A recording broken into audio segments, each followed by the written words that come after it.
네. 저는 내년에 국내가 경기는 안 좋지만 주식이라는 건 우리 경제가 안 좋은 내수의 문제가 아니고 우리가 수출하는 지역의 여건이 좋아지면 사실 이 기업들의 실적은 좋아지면서 올라가는 거기 때문에 네. 내년 여건을 놓고 보면 그래도 올해 하반기보다는 저는 나은 그림이 될 거라고 생각을 해서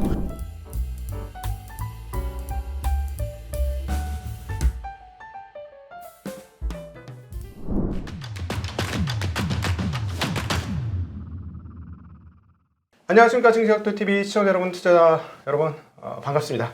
자, 24년도 2024년 한국에는 굉장히 역설적으로 의미 있었던 한 해였는데요. 이 한 해를 마감을 하면서 과연 한국 시장을 어떻게 봐야 되고, 그 다음에 앞으로 세계 시장을 또 어떻게 봐야 되며, 또 그리고 아주 중요한 그 중국 시장 있죠. 중국 시장과 한국 시장의 관계, 중국 시장의 미래, 궁금증이 너무 많은데 이거를 해결해 주실 분이 별로 없습니다만 있죠. 한국에 주식 야전사령관 이선혁 이사님 모셨습니다. 이사님 어서 오십시오. 안녕하세요. 반갑습니다. 네, 안녕하십니까. 한국이 정말 디커플링이 돼도 이렇게 디커플링이 될 수 있구나. 놀라웠던 한 해였어요. 되게 드문 케이스였죠. 네, 보통 이제 네. 우리가 그래도 미국 시장이 많이 오르면 정도의 차이지 우리가 덜 오르거나 아니면 더 오를 수는 있어도 이렇게 반대로 움직인 케이스는 저도 투자를 하면서 거의 처음 본 현상인 것 같아요. 네. 드문 현상이라고 생각을 하는데 올해는 또 그런 일이 일어났네요. 네. 그래서 그럼 한번 살펴보면 미국 시장은 이제 밸류에이션으로 조금 부담스럽긴 하고 펀더멘탈은 좋아. 근데 밸류에이션 좀 부담스러워. AI가 미래인 것 같기는 해. 근데 언제 돈 될 줄 모르겠어. 어려워요. 저는 지금 솔직히 미국 시장 어떻게 봐야 될지 모든 사람들이 너무 쉽게 보는데 좀 어려운 것 같은데 우리 이사님은 어떻게 보실까요? 지금 뭐 글로벌 시장에서 어떻게 보면 대안을 찾기가 조금 어려운 거죠. 왜냐하면 지금 AI가 비싸다 싸다라는 논란 이전에 네. 그럼 미국 빼고 AI를 하는 국가가 있느냐가 더 중요한 것 같아요. 그렇죠. 지금 이제 우리가 AI라는 어떤 새로운 산업의 어떤 흐름을 보고 있는데 그 흐름이 보통 이런 어떤 흐름이 있었을 때는 글로벌의 수많은 국가들이 동참하기 마련인데 그렇죠. 이렇게 특별하게 미국 중심으로만 움직이는 산업의 흐름은 참 드문 케이스거든요. 그러다 보니까 지금은 미국 증시가 싸다 비싸다 논란이 있는데도 불구하고 결국은 현재 경제를 이끌고 또 향후에 뭔가 이 산업으로 인해서 뭔가 지형들이 바뀐다라면 역시 사실 미국밖에 없다라는 점에서 놓고 보면 우리의 선택지가 없다라는 게 문제인 것 같아요. 지금은 그래서 싸다 비싸다의 논란이 아니라 우리가 과연 여기를 버리고 또 다른 AI를 찾아서 갈 수 있는 국가가 과연 제대로 있을 거냐. 네. 그죠? 우리가 유럽이 그럴 거냐? 없잖아요. 유럽도. 예. 그리고 뭐 한국도 지금 그런 어떤 큰 흐름에서 조금 벗어나 있는 게 사실인 거고 그러면 사실 우리가 지금 비싸다 싸다는 논란은 의미는 없어 보이고 결국은 미국이 편승할 수밖에 없는 상황이다라고 생각을 하는데 뭐 개인적으로 최근에 좀 많이 올라왔었기 때문에 이제는 조금 한 번은 쉬어갈 타이밍이 조만간 다가오는 게 아닌가라는 생각은 하는데 그렇다라고 해서 그게 무슨 뭐 팔아야 된다 아니면 이런 개념은 아닌 것 같고요. 네. 뭔가 조금 그동안 비싸서 못 샀던 분들은 사야 되는 어떤 그런 시장이 아닐까라고 생각을 하고 있어요. 조정을 한다면 네. 진짜 말씀하신 것 중에 정말 과거하고 크게 다른 게 90년대 중후반을 장식했던 IT 혁명, 소위 말하는 통신 혁명 때는 전 국가가 그거 깔리겠다고 난리였고 그렇죠. 네. Y2K 해결하겠다 뭐 난리였고 전 국가가 다 전 세계적으로 투자를 했어요. 근데 이번에는 나 그렇게 된 거죠. 일단은 뭐 그 갖춰야 될 게 많아서 그런 것 같아요. 네. 먼저 들어가는 돈도 너무 천문학적으로 수십조 원의 돈을 들여야 되는 것도 있고 또 우리가 알고 있는 뭐 클라우드를 비롯해서 어떤 플랫폼이라는 구조를 가지고 있어야 또 가능하고 왜냐면 우리가 알고 있는 뭐 현대자동차라든가 일반 산업에 할 수 있는 비즈니스는 아니었던 거잖아요. 네. 그렇잖아도 2010년대 중반부터 시작해서 글로벌 시장이 플랫폼 경제, 뭐 구글이라든가 우리 네이버도 있을 거고 이런 경제로 재편되고 있는 과정 속에서 사실 이 AI가 그런 독점적 구조를 조금 더 가속화시키는 모습이었는데 이제는 그동안에는 그 관련 기업이나 산업의 독점화였다라면 이제는 국가적 독점화도 이루어지고 있는 게 아닌가라는 생각을 해볼 수가 있을 것 같고 그래서 궁극적으로는 지금 뭐 사실 잘하는 국가 몇 개 빼놓고는 다른 국가들은 그 국가들 거를 이제 사용할 수는 있겠죠, 그렇죠? 그러나 산업의 주도권을 쥐고 있지는 못하는 그런 상황이 될 것 같습니다. 그럼 이게 국가적인 차원으로 해서 만약에 이제 지금은 GPU 가격이 너무 비싸고 그다음 그걸 가격 높은 걸 군비 경쟁하듯이 촉발시켰던 빅테크들의 경쟁들이 있고 빅테크들의 경쟁이 조금 이제는 깔 만큼 깔아서 좀 낮아지고 GPU도 이제 생산 대수가 많아져가지고 단가가 떨어지고 그러면 이제 다른 국가로 확대돼 갖고 쫙 펼쳐지겠습니까? 아니면 이제 걱정인 게 지금 하는 몇 개가 싹 다 먹겠습니까? 대부분 그런 것 같아요. 파운데이션 모델과 관련해서는 지금은 큰 기업 몇 개 중심으로만 움직일 가능성이 높다고 보여지는데 다만 이제 이게 어느 정도 예를 들어서 지금 뭐 우리가 알고 있는 기존에 있었던 기업들이 학습 단계가 아직 많은 거잖아요. 네. 그런 것들이 어느 정도 마무리돼서 이제 추론 단계로 넘어간다라고 보면 새로운 비즈니스 모델이 많이 나올 수 있다고 보거든요. 근데 그 비즈니스 모델은 그들만의 몫은 아닌 것 같아요. 네. 우리가 그 파운데이션 모델을 바탕으로 우리도 그 비즈니스 모델을 할 수 있는 거니까 그 뒤는 돈 버는 것과 관련해서는 우리도 뭔가 역할을 할 수 있다라고 생각을 하고 네. 이미 아시겠지만 파운데이션 모델을 바탕으로 한 비즈니스 모델은 여기다 일정 부분 돈만 내주면 되는 거니까 네. 그러니까 이제 뭔가 마더 모델, 흔히 얘기하는 기본 모델이 있는 거고 그와 관련된 여러 가지 비즈니스 관련 사업은 한국도 제가 볼 땐 거기서는 충분히 어떤 가능성은 있다. 왜냐면 네. 우리나라 분들이 되게 의외로 아이디어가 되게 좋으신 분들이 많은 게 우리 뭐 옛날에도 플랫폼 할 때 아닐 줄 알았는데 뭐 배달의 민족 같은 게 생긴다거나 네네. 야놀자라는 게 생긴다던가 이런 어떤 수많은 훌륭한 기업들이 생겼다는 걸 생각을 하면 우리가 파운데이션 모델을 못하는 것뿐인 거지 전체적으로 놓고 보면 비즈니스 모델로 확장되었을 때 일단 우리도 그 가능성은 충분히 열려 있다라고 생각을 하고요. 네. 또 하나는 우리 기업들이 되게 이제 IT화가 많이 돼 있기 때문에 결국 이 모델이 나왔었을 때 기업들이 뭔가 기대하는 건 비용 절감이거든요. 그렇죠. 그러면 네, 핵심이죠. 예, 그런 것들은 우리도 충분히 가능한 영역이 있다라고 생각을 해요. 그래서 뭔가 쓰임새와 관련해서는 되려 한국 같은 경우가 이런 것들을 잘 활용할 수 있는 어떤 여건이 된다는 점에서 놓고 보면 이제 돈 버는 단계로 넘어가면 우리도 여기서 완전히 배제되는 그림은 아닐 수 있다라고 네. 생각을 합니다. 근데 이제 이게 좀 활성화되려면 한국 경제가 굉장히 좀 탄탄하게 돌아가야 되는데 이 연말에 이게 정치적으로 아주 헛발질이 왕창 돼가지고 한국이 어떻게 보십니까 이게? 뭐 정치적 불확실성은 사실 많은 분들이 아시는지 모르겠지만 우리만의 문제는 아니에요. 최근에 이제 있었던 모든 정치적인 문제들이 글로벌 시장에서 비슷하게 겪고 있는 건데요. 기억하시는지 모르겠지만 얼마 전에 트럼프는 아시겠지만 피격당했었고요. 네. 아베 총리는 실제로 피격당해서 사망을 하는 사건이 네. 있었었죠.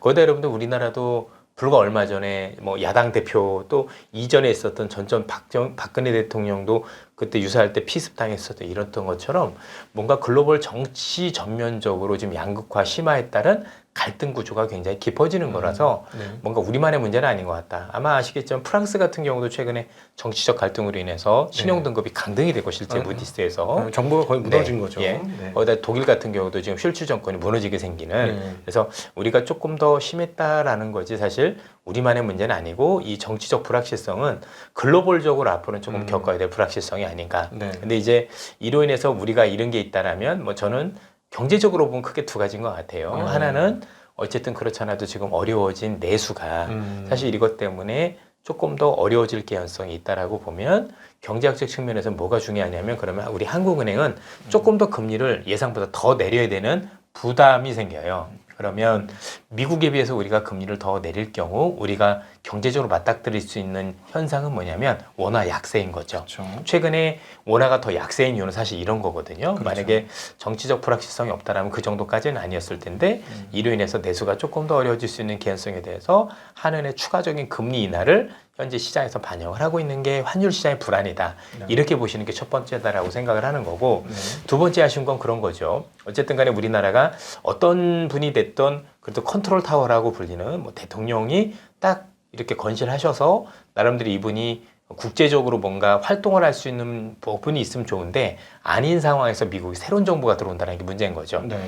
이전에 바이든 정부나 이런 정부 같으면 그 정도까지는 아니었을 텐데 이 트럼프라는 분이 워낙 특이하신 분이라 정말 개별 간의 협상이 꼭 필요한 상황인데 트럼프 입장에서 봤을 때 한국은 도대체 누구하고 대화를 해야 될까라는 문제가 있을 텐데 네. 그럼 우리는 새롭게 뭔가 앞으로 어떻게 될지 알 수는 없으나 그죠? 뭐 기존에 있던 분이 더 하실 건지 아니면 새로운 대통령 선거가 되는지 우리는 알 수 없으나 그런 것들이 이제는 이분이 앞으로 무조건 끌고 나갈 거야라는 어떤 부분들이 나올 때까지는 트럼프도 우리하고 뭔가 정상적인 대화를 하기는 쉽지 않을 수도 있는 거잖아요. 왜냐하면 우리나라는 정권이 바뀔 때마다 색깔이 너무나도 바뀌기 때문에 네.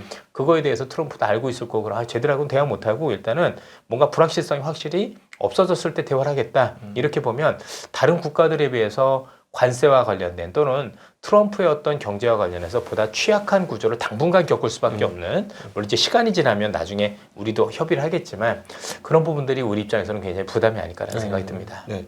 그런 측면에서 이제 경기가 뭐 지금 한국은행도 그렇고 민간 경제연구소도 그렇고 계속해서 내년도 경기 전망들, 내후년도 경기 전망들이 조금씩 내려가고 있어요. 네. 그러니까 이제 일반적인 투자자분들이 생각할 때, 야 이거 경기도 하강하고 이런데 무슨 투자냐, 안 된다. 그러니까 미국밖에 답이 없다. 그래서 미국이 올해 뭐 한 140조 원이 빠져나갔는데 여전히 지금도 나가야 된다라는 분이 있고, 반면에 이 가격은 아니다. 이건 너무 싸다. 그래서 지금은 괜찮다. 이렇게 보시면 쫙 갈라져 있어요. 어떻게 봐야 할까요? 저는 양쪽 다 일리가 있다고 생각을 해요. 네. 우선은 많은 투자자분들이 이제 미국 시장에 발을 들여놔 보니까 생각보다 괜찮았거든요. 예. 너무 좋았죠. 여러 가지 부분에서 그러다 보니까 그분들이 돌아오실 것 같지는 않은 것 같아요. 왜냐면 이제 미국 주식 그래도 오래 들고 있었더니 처음에 손해가 났더니 결국은 이제 나중에 이익으로 연결되더라라는 부분들도 있는데, 저는 내년 시장을 놓고 보면 우리 시장을 굳이 외면할 필요는 없다라고 생각이 들어요. 네네. 저는 극단적으로 지금 너무 싸져 있는 이 증시를 외면하는 것, 사실 제가 볼 때는 굳이 그럴 필요까지는 아닐까. 물론 이제 지금 미국에서 워낙 좋은 종목을 들고 계시나 그런 분들은 모르겠지만, 뭔가 새롭게 하는 분들 입장에서는 뭐 제가 볼 때는 이제는 뭔가 한국만 해야 된다, 미국만 해야 된다, 그런 개념은 아닌 것 같고, 네. 이제 우리가 투자라는 대상이 글로벌적으로 좀 확대가 돼야 된다라고 생각을 하는데, 그 중에 하나 미국도 빼놓을 수 없다. 네. 다만 앞서도 말씀을 주셨지만 아마 질문의 요지가 국내가 조금 더 나을까 해외가 나을까라는 생각이실 텐데, 네. 저는 내년에 국내가 경기는 안 좋지만 경기 전망에 대해서 많은 분들이 생각 주신 것도 저도 상당 부분 동의하지만, 주식이라는 건 우리 경제가 안 좋은 내수의 문제가 아니고 우리가 수출하는 지역의 여건이 좋아지면 사실 이 기업들의 실적은 좋아지면서 올라가는 거기 때문에 네. 내년 여건을 놓고 보면 그래도 올해 하반기보다는 저는 나은 그림이 될 거라고 생각을 해서 국내 시장에 대해서도 이제는 관심을 가져보는 게 맞다, 그렇게 네. 생각을 하고 있습니다. 네. 그래서 투자 대상을 조금 확대해서 뭐 자산 배분을 뭐 미국도 하고 한국도 하고 하는 게 이제 좋겠다라는 말씀을 해주셨는데, 자 그러면은 이제 주식은 미국도 투자하고 한국도 투자하는 게 좋은데 채권은 어떨 것 같으세요? 이전처럼 뭔가 금리가 많이 내려가서 내가 그걸로 인해서 자본 이득을 얻겠다라는 거는 이전보다 쉽지는 않을 거라고 생각을 하고 있고요. 네. 그건 아마 올해 초부터 제가 많은 투자자분들한테 아마 거의 몇 안 되게 말씀을 드렸을 거예요. 뭐 저 말고도 다른 분들도 말씀을 주신 분들도 계시겠지만, 저는 미국이 경기 침체가 오지 않을 거라고 계속 방송을 해드렸던 것 같고, 그 당시에 뭐 샤메룰 나오고 무슨 뭐 장단기 금리 역전 나올 때도 이번엔 다르다라고 말씀을 드려서, 그렇게 되면 생각보다 금리가 많이 안 내려갈 거 아니냐. 특히 지금 세상이 많은 투자자분들께서 지난 40년 동안 겪었던 경제 구조하고 많이 달라요. 네. 그래서 이 다른 경제 중에 하나가 뭐냐면, 지난 40년간에는 물가가 떨어지기만 했어요. 그렇죠. 예, 왜냐하면 지난 40년간 그 우리가 흔히 얘기하는 세계화라는 게 결국 글로벌에 있는 모든 생산 설비나 이런 어떤 그 우리가 흔히 얘기하는 제조업들이 좀 더 싼 비용을 찾아서 떠났던 게 결국은 우리가 세계화거든요. 그럼 우리는 그동안 어떤 경제에 살았냐면, 여러분들께서 최근에 되게 생활이 어려운 이유가 직장이 없어서는 아닐 거고요. 제가 볼 때는 이 월급 가지고는 살기가 어려워서 그러실 거예요. 이게 왜 그러냐면, 지난 40년간은 내 월급보다도 물가가 더 낮았었어요.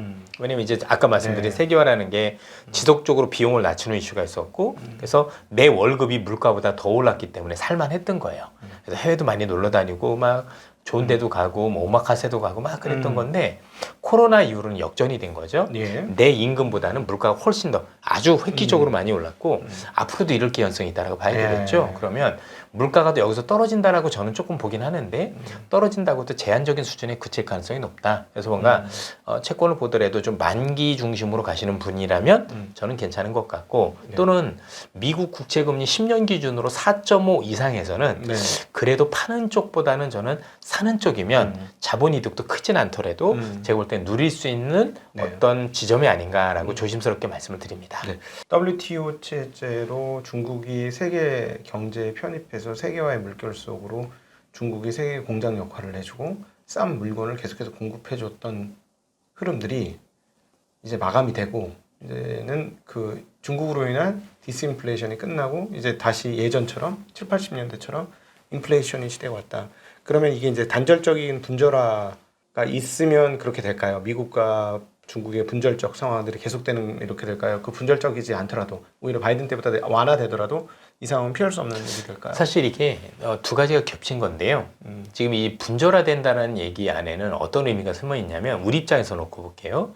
한국이 세계화에서 잘했던 건 뭐냐면 여러 개 많이 보시는 시청자분들께서 너무 열심히 살아오신 것도 있는데 그것보다 더 중요한 건 뭐냐면 시장이 커졌던 거예요. 네. 세계화라는 얘기는 중국도 우리 시장, 베트남도 우리 시장, 러시아도 우리 시장, 또 뭐 베트남에 이런 애들이 단순히 생산만 한 게 아니라 얘네들도 중산층이 되니까 그동안은 시장이 무한 확장을 했고 네. 그러면서 우리 물건이 어떤 무역의 장벽 없이 확 나갈 수 있는 환경이었다면 네. 지금 미중 간의 갈등이나 이런 어떤 진영 간의 갈등이 되면 우리가 한 진영에는 이전만큼 뭔가 무역을 하기 어려운 구조가 된다는 얘기가 되는 거고 또 그나마 있었던 우리 진영이라고 하는 곳조차도 네. 우리한테 무조건 맡기는 게 아니라 이제는 생산도 본인들이 직접 하겠다라는 거잖아요. 네. 그러니까 우리가 옛날만큼 시장을 확대를 기대하고 뭔가 사업을 하기는 되게 어려운 시장이 됐다라고 보셔야 될 것 같고 당연히 이렇게 시장의 규모가 적어지고 그렇게 되면 물가는 오를 수밖에 없어요. 왜냐하면 중국의 생산 단가를 따라가는 나라가 있을까요? 그럼 이제 중국의 지역에서 뭔가를 만들었을 때는 그 이전보다 우리가 조금 더 비싼 비용을 치를 수밖에 없는 환경이 되지 않을까. 당분간은 그렇게 네. 보여집니다. 물론 여기에는 이전과는 또 다른 게 있어서 왜냐면 미국도 그거 알고 있을 텐데 그럼 생각해 볼 때 야 미국 지금 물가 되게 높은데 그런 상황에서 지금 이렇게 분절화가 되고 그래서 중국에 싼 물건을 들여오지 않으면 정말 문제가 될 수 있지 않느냐라는 식의 어떤 생각을 할 수가 있는데 이 AI가 그거를 향후 시간이 흐르면서 조금 많이 제가 볼 때는 역할을 해줄 것 같아요. 그래서 물가를 더 올리지 않을 수 있는 그러니까 흔히 얘기하는 생산성 혁명 그렇죠? 또는 이전만큼 물가를 올리지 않을 수 있는 비용의 절감 이런 것들이 나올 가능성이 되게 높다라고 생각을 해서 결국 이게 지금 올라가는 물가도 제가 볼 때는 뭔가 추세적으로 이전에 70년대 봤던 것처럼 그렇게 올라가는 그림은 아닐 거라 보고 한 이게 뭔가 AI가 비즈니스 모델로 자리 잡아서 우리가 비용 절감을 위한 도구로 활용되기 전까지는 일정 부분 물가가 떨어지지 않는 모습을 보이다가 이런 것들 활용되었었을 때 물가가 현 수준보다는 그래도 조금 안정되는 그림을 그릴 수도 있겠다라고 생각을 하고 있습니다. AI가 생산성 혁명이냐 아니냐에 대한 논란이 지금 굉장히 격화되기 시작한 상황인 것 같거든요. 왜냐하면 연준 인사들 중에서도 AI가 생산성 혁명인지는 조금 더 봐야 된다. 생산성이 좀 올라가는 것 같다.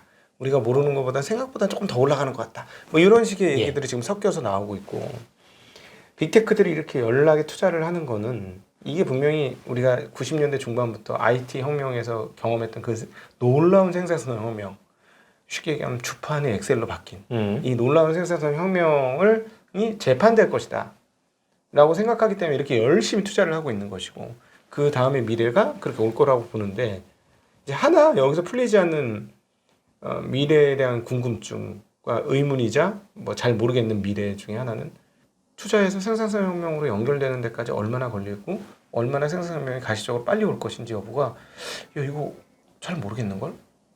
그래서 이거를 근데 지금 주가는 반영을 한 거잖아요. 생산성 혁명을요. 어떻게 생각하면 좋을까? 이건 사실 누구도 가봐야 알지만 정확한 답을 낼 수가 저는 없어서. 생산성 혁명이 주가에 생각보다 반영이 많이 되었다고 생각지는 않아요. 지금 이제 PER이 좀 비싼 건 사실인데 그렇다고 해서 그 기업들이 몇몇 기업을 제외하고는 실적이 안 나온 것도 아니거든요.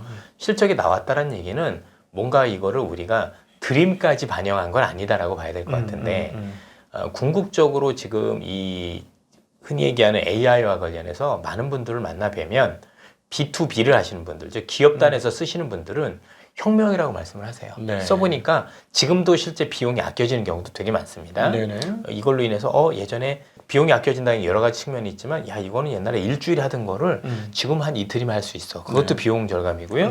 옛날에 한 10명 필요하던 게 이제 3명이면 돼. 이것도 비용 절감인 거잖아요. 그렇죠. 이런 것들이 이미 분야별로는 꽤 이루어지고 있어요. 네, 맞아요. 나름대로.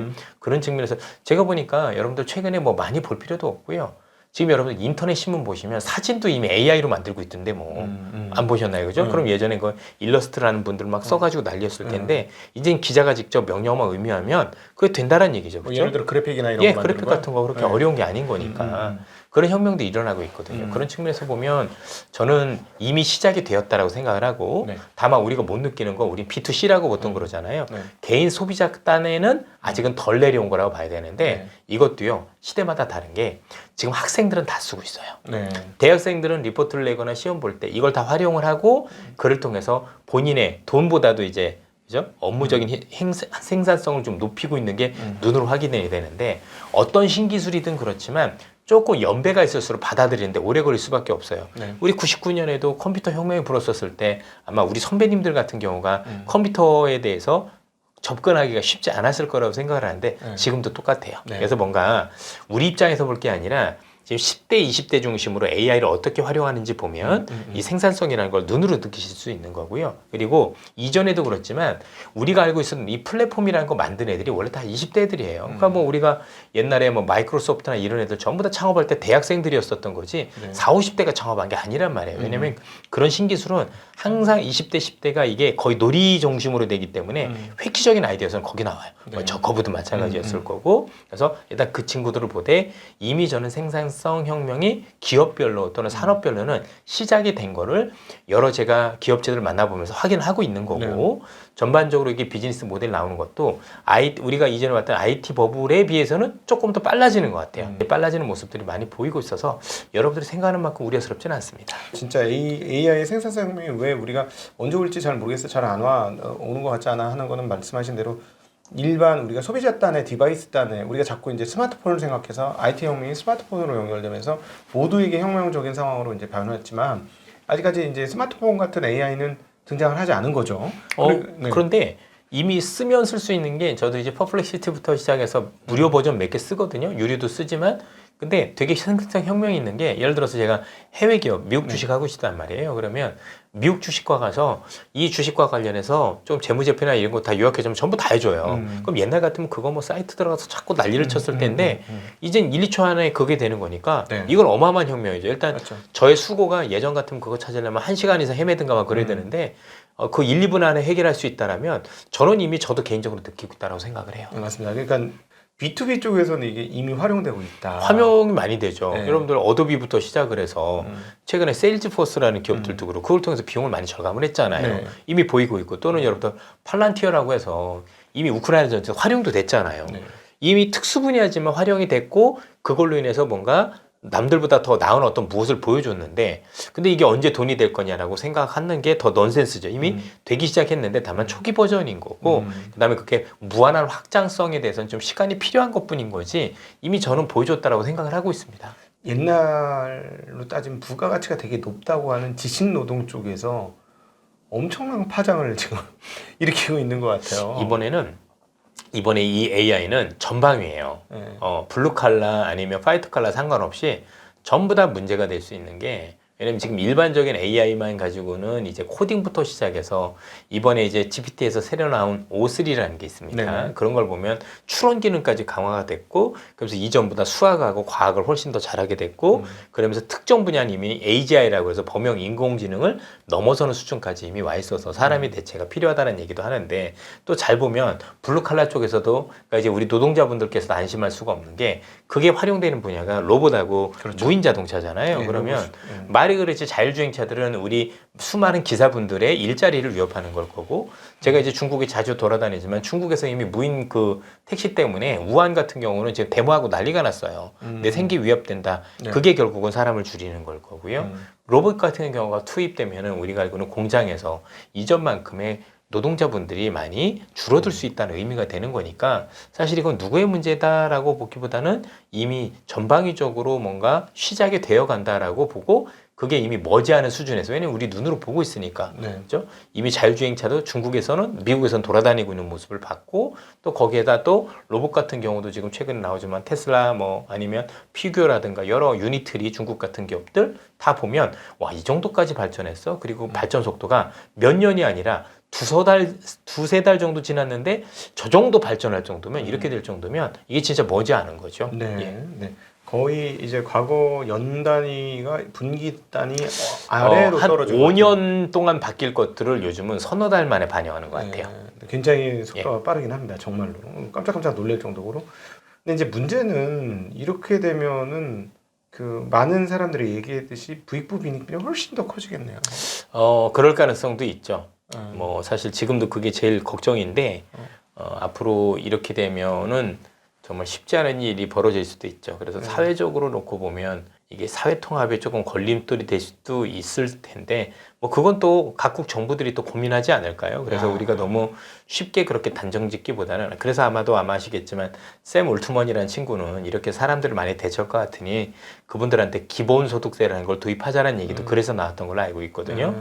그럼 이제 누구는 기본소득세 받으면 그냥 생활될 정도만 돈을 받는다는 얘기인 건데 그러면 그분들 입장에서는 되게 화날 수 있죠. 나도 열심히 일할 수 있는데 그게 나를 대처하는 무엇이 나왔었을 때 굉장히 좀 곤란한 일이 벌어질 수도 있죠. 근데 그거는 나중에 가봐야 되는 거지. 뭐 처음에 이 스마트폰 나왔을 때도 이것 때문에 수많은 일자리들이 없어진다라고 생각을 했는데 또 이것과 관련해 새로운 일자리들이 창출이 됐으니까 플랫폼이 나왔었을 때 되게 편할 것 같았는데 또 라이더란 새로운 직업이 생겼던 것처럼 우리가 생각지도 못했던 또 다른 직업을 창출할 수 있다라는 걸 감안을 하면 부정적으로 볼 게 아니라 이것이 미치는 우리가 뭐 줄이는 분야도 있을 텐데 또 어디서 또 늘리는 게 있을 수도 있으니까 그런 고민도 한번 해보셨으면 좋겠어요. 그러니까 그런 상황이 된다는 건 투자가 훨씬 중요해지는 그렇죠. 것이 되는 거죠. 예. 그거 좀 설명해 주시면 좋을 것 같아요. 왜 그런지. 당연히 이제는 근로소득만 가지고 뭔가 먹고 살기는 어려운 시대가 오셨을 거고 또는 여러분들 최근에 자산 가격을 놓고 보면 너무 높잖아요. 네. 그러면 내가 뭔가 벌어서 단순히 어떤 그 노동 수입 가지고 이제는 그 이전에 있었던 여러분들이 그동안 누려오시는 이 생활은 현재는 이제는 노동만 가지고 했었을 때는 앞으로도 계속해서 즐기기 어려운 그런 상황이 된다라고 보면 궁극적으로 이제는 조금 더 투자를 통해서 현재 우리가 자산을 좀 더 늘리는 쪽으로 가야지만이 현재를 지키거나 아니면 조금 더 나은 미래를 보장될 수 있다라는 아쉬움이 있는 거고요. 이거는 뭐 우리만의 문제가 아니라 전 세계가 비슷했었어요. 네. 아시겠지만 미국 같은 경우도 미국은 퇴직금이 거의 대부분이 주식에 이렇게 올인이 많이 돼 있잖아요. 그분들도 주식이 많이 올라서 그런 거지 실제 지금 8, 90년대 또는 2000년대 초반에 미국 이민 가신 분들과 최근에 이민 가신 분들을 얘기를 들어보면 생활이 안 되고 계세요. 예를 들어서 1980년대, 90년대 그러니까 예전에 가셨던 분들 같은 경우는 가족끼리 이민 가면 가장이 열심히 노력하면 그래도 먹고 살만 했나 봐요. 근데 지금 물가가 너무 높아서 맞아. 혼자 가면은 아예 생활이 안 되고 그래도 온 가족이 가서 다 같이 일해야 그게 가능하다. 이렇게 바뀌었더라고요, 보니까. 다 같이 일해야. 그러니까 누가 하나 놀고 있으면 집값도 안 되는, 집세도 못 내는 이런 현상이 벌어지고 누군 열심히 벌어서 누군 집값 내고 역할이 누구는 이제 먹는 거 하고 이런 식으로 많이 어려워졌다라는 걸 보면 결국은 투자를 통해서 이런 거를 뭔가를 좀 커버할 수 있는 그런 영향이 될 수밖에 없는 상황이 자꾸 오가는 것 같다라고 생각을 할 수 있을 것 같습니다. 지난번에 오셔가지고 네. 미국에서 1억 5천 받아봐야 생활보호 대상자고 3억 받아봐야 중산층도 안 되고. 안 되죠. 네. 너무 불가능하니까 우리도 그렇게 생각하시면 돼요. 야, 미국이 3억까지 안 된다고? 우리도요. 불과 한 10여 년 전, 20, 30년 전 돌아보면 주변에서 억대 연봉 받는다 그러면 억대 연봉 받으면 어마어마한 사람들이었었어요. 이랬죠. 그렇죠? 예, 억하고. 그러면 대단한 거였는데 물론 지금도 대단한 게 맞습니다만 근데 그 억대 연봉 받으신 분들이 딱 억만 넘었었을 때는 사실 집을 사기가 어려운 정도로 이게 힘들거든요. 그만큼 돈의 가치가 떨어진 거죠. 그죠? 네. 그러니까 지금 여러분들 금값 생각하시면 딱 좋습니다. 금값이 많이 오른 적은 없어요. 금은 원래 제자리예요. 그렇죠. 저 가치가 없기 때문에 뭐죠? 우리가 알고는 이자 주고 이런 게 금이 오른 게 아니라 금의 가격이 오른 만큼 돈의 가치가 구매력이 떨어진 거거든요. 그렇게 생각하면 옛날의 1억이 지금 1억이 아닌 거죠. 저 결혼할 때 4만 5천 원이었어요. 그러니까요. 지금 한 몇십만 원, 한 4, 50만 원 하는 것 같은데 네. 그러면 지금 돈의 가치가 10분의 1로 떨어진 거니까 지금 억을 버시는 분들이 이전에는 1,500만 원이나 2천만 원 정도 연봉이었다고 생각하시면 돼요. 네. 예. 근데 옛날에 그 정도면 컸거든요, 그게. 그죠? 우리 옛날에 진짜 10,000원만 가져도 어디 가서 배부르게 먹었지만 요즘은 10,000원 가지면 어디 가서 반찬밖에 못 사는 거잖아요. 저희 입사할 때 대졸 괜찮은 회사 초임이 1,800만 원, 2천만 그러니까요. 원. 2천만 원 주면 엄청 많이 주는 회사였어요. 참고로 강남의 압구정 아파트 같은 경우가 30평이 그때 3억이었었어요. 예. 조금 이제 반포 이런 데 60억까지 왔다 갔다 하니까 네네. 20배 가까이 올랐다고 판단을 해야죠.